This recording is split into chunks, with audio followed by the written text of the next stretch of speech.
दोस्तों नमस्कार। अभी आपने ट्रंप की और जेलेंस्की जी की वार्ता तो देखी होगी। बढ़िया खींचतान यहाँ पर चली और आने वाले समय में परिवर्तन भी बहुत सारे हो रहे हैं। उसके लिए मैंने कई सारे वीडियोस डाले हैं, आप उन्हें देख सकते हैं। और इसमें मैंने कहा भी था कि आने वाले समय में अब ट्रंप के लिए राह आसान नहीं है और विश्व के लिए अब ट्रंप खतरा बनते चले जाएंगे और ये स्थिति यहाँ पर बन रही है और अब हो भी ऐसा ही रहा है। परिस्थितियाँ भी ऐसी ही बनती जा रही हैं। चाहे दुनिया में कोई भी देश ले लें, वहाँ कहीं ना कहीं एक शत्रु संगठन खड़ा हुआ है जो आतंकी अपराध के साथ में है और एक संगठन है जो देश को बचाने के लिए बैठा हुआ है। तो ये स्थिति बन रही है। मैंने ये भी कहा था कि नाटो देशों में फूट डलेगी और स्थिति नेगेटिव होगी। तो अभी ये संकेत नाटो देशों में फूट डलने के बन चुके हैं और अब जो परिस्थिति बन रही है उस परिस्थिति में नाटो देशों का जो प्रतिनिधित्व करेगा वो फ्रांस करेगा और ये स्थिति यहाँ पर बनती हुई दिखाई भी देती है और ग्रह योग भी इसके लिए बताते हैं। वर्ष कुंडली में भी ग्रह योग ऐसे ही बन रहे हैं कि अब जैसे ही अप्रैल शुरू होगा तो 14 अप्रैल के बाद से दुनिया में कुछ नए परिवर्तन होने शुरू होंगे और वो परिवर्तन पॉजिटिव कम होंगे, नेगेटिव अधिक होंगे। स्थिति अभी यहाँ इतनी बिगड़ने वाली है कि अब दुनिया फिर 4-5 नए धड़ों में बटेगी।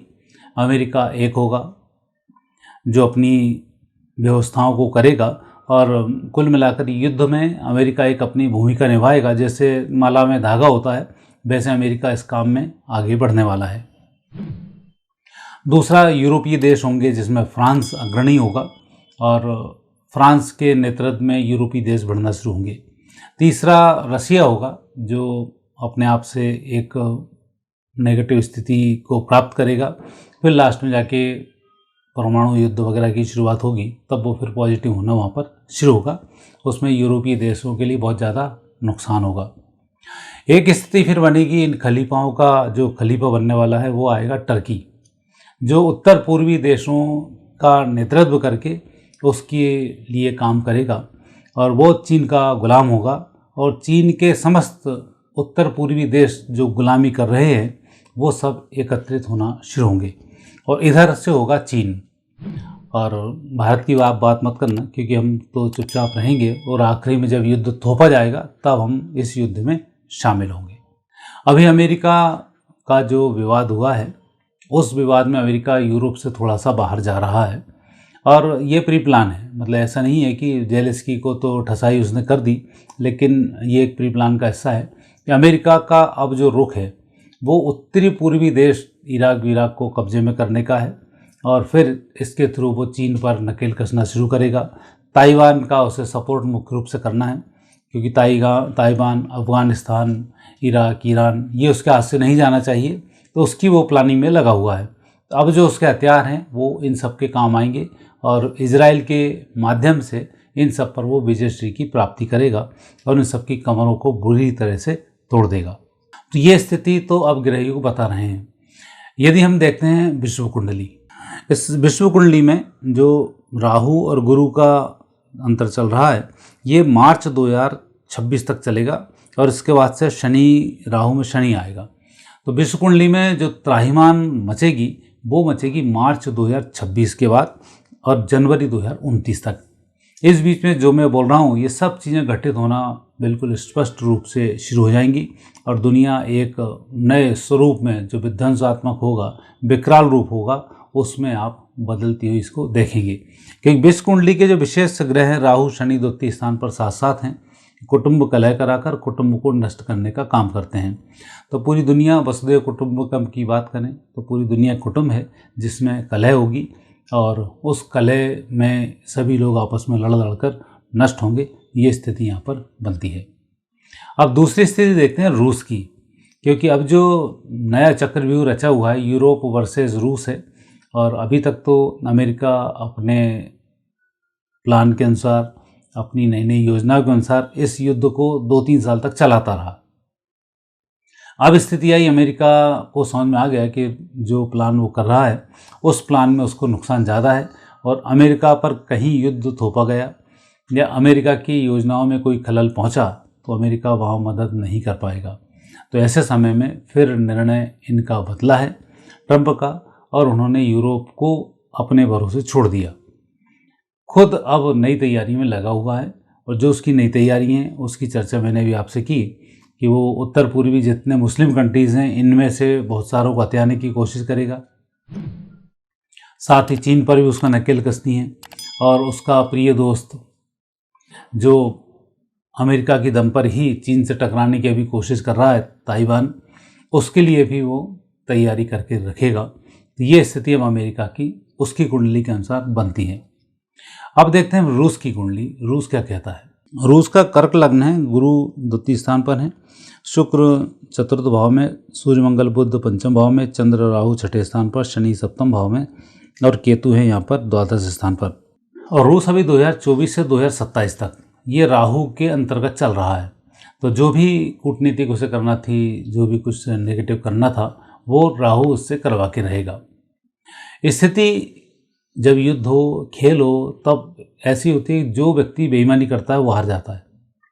और यहाँ पर रूस को शांति के साथ रहना था और थोड़ा सा इंतजार यूक्रेन का करना था, और उसके बाद उससे फाइट करता तो अधिक लाभ इसमें हो जाता।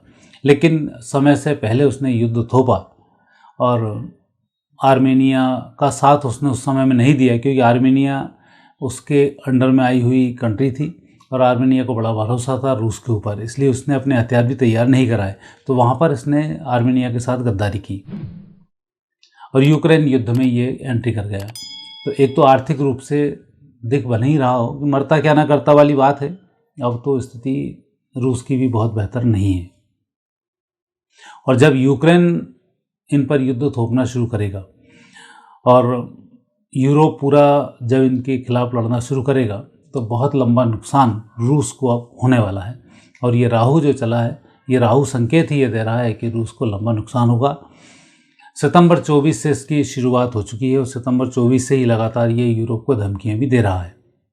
और अप्रैल 2025 के बाद से यूरोपीय जो देश हैं, विशेषकर फ्रांस के अगुवाई में जब ये सब देश चलेंगे, तब रूस के लिए काफ़ी नुकसानदायक स्थिति यहाँ पर बनने वाली है।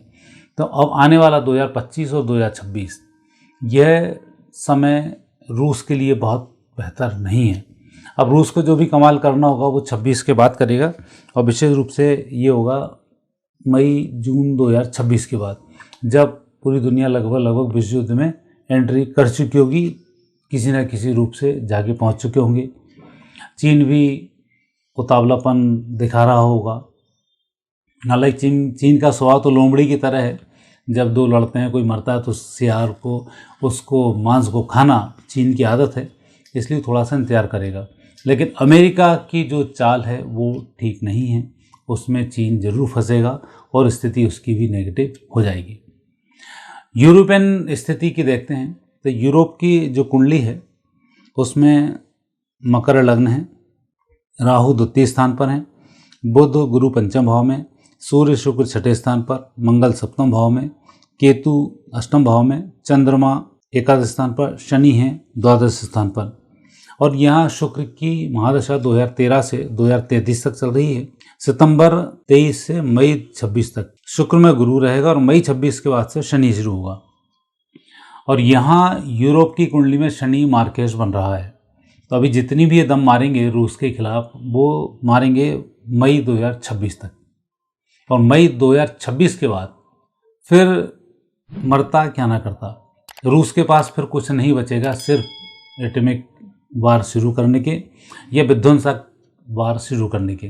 तो फिर जो मई 2026 के बाद स्थिति बनेगी वो यूरोप के लिए बहुत बेहतर नहीं होगी, और उसमें यूरोप की बहुत बुरी पोजीशन होगी, छिन्न भिन्न होगा, स्थिति लगातार खराब होती जाएगी। और फिर विश्व युद्ध का नया टर्निंग पॉइंट आएगा 2026 के बाद। एक एक करके इस विश्व युद्ध की अग्नि में देश कूदना शुरू हो जाएंगे, और ये युद्ध 28 तक बड़ी अच्छी स्थिति में चलता रहेगा। बीच में भारत एंट्री करेगा। चीन चूँकि अपने गद्दारों को, चीन के जो गुलाम देश हैं मुस्लिम देश, इनको यह लेकर भारत पर चढ़ाई करेगा। फिर जो स्थिति होगी वो उसकी गणना फिर आगे मैं करूँगा। लेकिन अभी जो नया सिनेरियो बना है, ट्रंप और जेलेंस्की की वार्ता के अनुसार उस वार्ता का भविष्य जो मैंने आपको बताया वो इसी प्रकार और ऐसा ही ये घटित होगा। मेरे पुराने वीडियो भी आप देख सकते हैं, लगातार जो चर्चा कर रहा हूँ घटित वैसा ही हो रहा है। तो ग्रह योग अब वापस फिर उसी कंडीशन में जा रहे हैं जो बहुत अच्छे दिखाई नहीं देते हैं। और सनातनियों को तो भगवत सत्ता पर भरोसा करना चाहिए, भगवत सत्ता की तरफ आगे बढ़ना भी चाहिए और हमारे सत्य, निष्ठा, दया, धर्म इन सब का पालन करना चाहिए ताकि आप इस अग्नि से बचे रह सकें। अन्यथा अभी आज तो आपके ऊपर भी आने वाली है। इससे बचने के लिए सनातन धर्म के जो मूल्य हैं उन्हीं से पूरी दुनिया बच पाएगी, अन्यथा दुनिया का बंटाढार होने वाला है, इसको कोई भी नहीं रोक सकता। मित्रों, ये वीडियो था ट्रंप वार्ता के ऊपर जेलेंस्की जी के साथ में। आगे फिर नए विषय के साथ आपसे मुलाकात होगी। नमस्कार।